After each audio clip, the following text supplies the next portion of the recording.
પહેલી મે માત્ર તારીખ નથી, આ છે ગુજરાતની અસ્મિતાનો ઉત્સવ। 1960માં જ્યારે બાયલેંગ્યુઅલ બોમ્બેનું વિભાજન થયું હતું ત્યારે જન્મ્યું હતું ગુજરાત। પણ આ ફેરફાર નકશાનો ફેરફાર નથી, પણ લોકશાહીના સંગઠનનું પરિણામ છે, એટલે મહાગુજરાત મુવમેન્ટ। પણ મિત્રો, ગુજરાતની કહાની અહીંથી શરૂ નથી થતી। આ તો હજારો વર્ષ જૂની સંસ્કૃતિ ધરાવતો પ્રદેશ છે, જ્યાં લોથલની દુનિયાના સૌથી પ્રાચીન ડોકયાર્ડનો પુરાવો છે, સાથે ધોલાવીરા જે શહેરી આયોજનનો અદ્ભુત નમૂનો છે।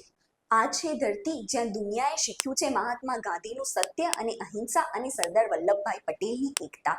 સમય સાથે ગુજરાત ફક્ત ઇતિહાસમાં નહીં પરંતુ વિકાસમાં પણ આગળ વધ્યું છે। અમૂલે વ્હાઇટ રિવોલ્યુશન લાવ્યું, સુરત બન્યું ડાયમંડ હબ, પોર્ટ અને ઇન્ડસ્ટ્રી એ ગુજરાતનું ભારત માટેનું એક ગ્રોથ એન્જિન બન્યું છે। અને સાથે સાથે ગુજરાત પોતાની સંસ્કૃતિ અને પ્રકૃતિ માટે પણ એટલું જ પ્રખ્યાત છે। રન ઓફ કચ્છની સફેદ ચાદર અને ગીર નેશનલ પાર્કના સિંહ અને સાથે નવરાત્રીનો ઉત્સવ, આ બધું જ ભેગું થઈને એક કમ્પ્લીટ ગુજરાત બને છે। તો મિત્રો, 1 મે એ ફક્ત ઉત્સવ નથી, આ દિવસ છે જે આપણને યાદ આપે છે કે ઓળખ, એકતા અને દીર્ઘદ્રષ્ટિથી વિકાસ શક્ય છે। તો અંતમાં એક પ્રશ્ન પોતાને પણ આપણે પૂછીશું કે આપણે ગુજરાતની જેમ પ્રગતિશીલ, મજબૂત અને વિઝનરી બની રહ્યા છીએ કે નહીં? જય જય ગરવી ગુજરાત।